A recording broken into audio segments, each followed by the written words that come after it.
अभी हमारे साथ हैं बीजेपी के वरिष्ठ नेता पूर्व केंद्रीय मंत्री मुख्तार अब्बास नकवी। संभल में जिस तरह की घटना घटी है वाकई कह सकते हैं कि दुर्भाग्यपूर्ण है, क्योंकि कुछ लोग मारे गए हैं। अभी तक की जो रिपोर्ट है उसके मुताबिक 4 लोग वहां मारे गए हैं। सीधे इनसे जानते हैं कि जो घटना घटी है, नकवी साहब, जिस तरह की घटना घटी है, आपको इस घटना को आप कैसे देख रहे हैं? क्योंकि देखिए, संसद का सत्र शुरू हो रहा है और विपक्षी पार्टियां लगातार बीजेपी पर देखिए, मैं हमलावर एक है। बात बताऊं, जंग में कत्ल सिपाही होंगे, सुरखरू जिल्ले इलाही होंगे, यानी इस तरह के दंगों में तो आम आदमी मारा जाता है।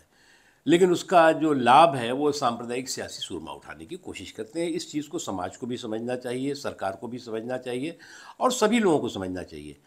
क्योंकि इस तरह के दंगे जो है वो सांप्रदायिक जश्न का कारण नहीं हो सकते, बल्कि संवेदनशील जख्म का कारण होते हैं। दंगे होते हैं तो इंसान ही नहीं मरता, बल्कि इंसानियत भी लहूलुहान होती है। लेकिन एक चलन चल गया है कि उस इस तरह के सांप्रदायिक उन्माद पर, इस तरह के सांप्रदायिक दंगों पर भी सियासत करने की या सियासी रोटियां सेकने की कोशिश करो। नकवी साहब, लेकिन एक बात है कि घटना घटी, यूपी में घटी, वहाँ पे आपकी सरकार है, केंद्र में आपकी सरकार है। अब उन जो विपक्षी पार्टियां हैं, चाहे वो राहुल गांधी हों, प्रियंका गांधी हों, समाजवादी पार्टी है, उनको मौका जरूर आप लोगों ने दे दिया। देखो, मुझे लगता है कि दंगों पर सियासत जो है वो मदी कतई जो है वो समाज के हित में नहीं है और न सियासत के हित में है। अगर अगर अगर आप जो है वो कहोगे तो फिर आपकी जो है वो कई दशकों में जो आप सरकार में रहे हो, राज्यों में और केंद्र में, तो उसका जो है वो 5,000 से ज़्यादा दंगों के इतिहास का लोग जो है वो खंगालने लगेंगे। आपको लोग खंगालने लगेंगे कि भागलपुर में क्या हुआ जो वर्षों चला और हज़ारों की संख्या में लोग मरे, फिर भिवंडी में क्या हुआ, फिर अलीगढ़ में क्या हुआ, फिर पूरे एक लंबी श्रृंखला है 5,000 से ज़्यादा। तो इसलिए मुझे लगता है कि चाहे उस समय हुआ हो, चाहे उस समय सालों वर्षों इस तरह के दंगे हुए हों, और चाहे इस समय जो है घंटों हुए हों, घंटों और वर्षों का सवाल नहीं है। हमने कहा ना कि दंगे जो हैं वो सिर्फ इंसान को ही लहूलुहान नहीं करते, बल्कि इंसानियत को भी लहूलुहान करते हैं। इसलिए जो है इस तरह की सांप्रदायिक आफत को जो है वो सद्भाव की ताकत से हमें ध्वस्त करना होगा। लेकिन नकवी जी, आप बहुत अनुभवी राजनेता हैं।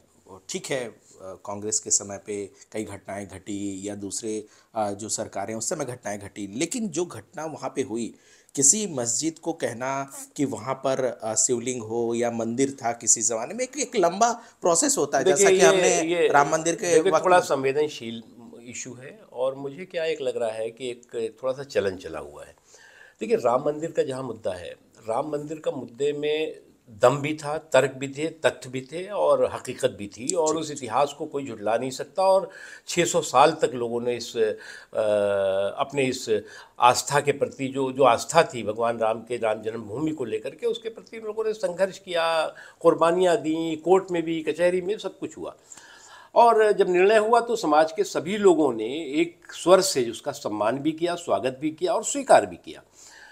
लेकिन अभी एक चलन चल गया, कोई एक व्यक्ति खड़ा होता है, एप्लीकेशन लेके गया और ले करके कहा कि साहब यहाँ पे जो है वो हम मंदिर था, यहाँ मस्जिद था, यहाँ गुरुद्वारा था। ये एक जो चलन है, इस पे कहीं ना कहीं रोक होनी चाहिए। और इस तरह की जो हड़बड़ी में जो कभी कभी इस चलन को जो है वो एक खड़ा हुआ, एप्लीकेशन लेके गया और जो कहीं से जो है उसको ऑर्डर मिल गया, और फिर उसके बाद उसके कितने ख़राब असर और कितने संवेदनशील और समाज की एकता को ध्वस्त करने वाले असर हो सकते हैं, इसका भी हमें ध्यान रखना चाहिए। बिल्कुल, आपने बहुत अच्छा इस बारे में बोला, क्योंकि देखिए, कोर्ट ने भी जिस तरीके से इस मामले पर जल्दबाजी दिखाई, कहीं ना कहीं संवेदनशीलता तो होनी चाहिए, क्योंकि इस तरह से भड़काऊ सिचुएशन हो गया। देखिए, कुछ लोग जो है वो इस तरह का काम करके घूम ही रहे हैं सड़क पे, कि कैसे जो है वो समाज के सद्भाव के ताने बाने को ध्वस्त करो, कैसे भारत के एकता की इस ताकत को तार तार करो और पूरी दुनिया में भारत को बदनाम करो। इसके काम में लगे हुए लोग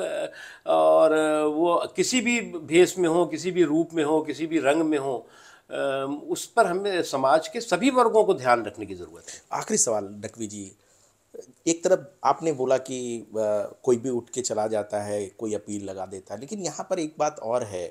जो घटना घटी दुर्भाग्यपूर्ण है, लेकिन जिस तरह राहुल गांधी का ट्वीट आता है, प्रियंका गांधी का ट्वीट आता है, राम गोपाल यादव तो यहाँ तक कह गए कि मारे गए लोगों की संख्या बहुत ज़्यादा है। ये भड़काऊ नहीं है? आपको नहीं लगता ये भी बहुत बिल्कुल ज़्यादा भड़का हुआ भड़काऊ है। है? मैंने इसीलिए कहा कि इस तरह के दंगे जो सियासी जश्न का कारण नहीं होना चाहिए, बल्कि संवेदनशील जख्म का कारण बनते हैं।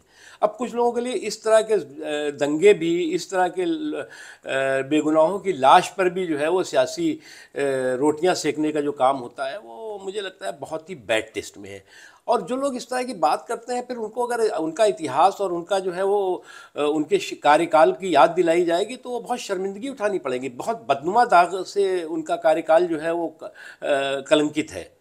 आखिरी छोटा सा जवाब चाहेंगे, जो भी गुनहगार है उसको सजा मिलेगी, आपकी सरकार है? बिल्कुल मिलना मिलना चाहिए, चाहे वो समाज का कोई भी हिस्सा हो, चाहे वो प्रशासन के लोग हों, चाहे समाज के लोग हों, चाहे सरकार के लोग हों, कोई हों, किसी को भी इजाज़त नहीं जानी चाहिए कि वो समाज के सौहार्द के ताने बाने को ध्वस्त करें और समाज के सौहार्द के ताने बाने पर किसी भी तरह की सांप्रदायिक आफत को लागू करने की या करने की कोशिश करें। तो ये थे पूर्व केंद्रीय मंत्री मुख्तार अब्बास नकवी। अपनी अपनी साफ साफ बातों को रखने के लिए ये जाने जाते हैं और यही वजह है कि कई चीज़ें इन्होंने हमारे सामने भी रखी है। कैमरामैन सोनू मंडल के साथ अनूप गुप्ता, न्यूज़ 18 नेटवर्क, दिल्ली।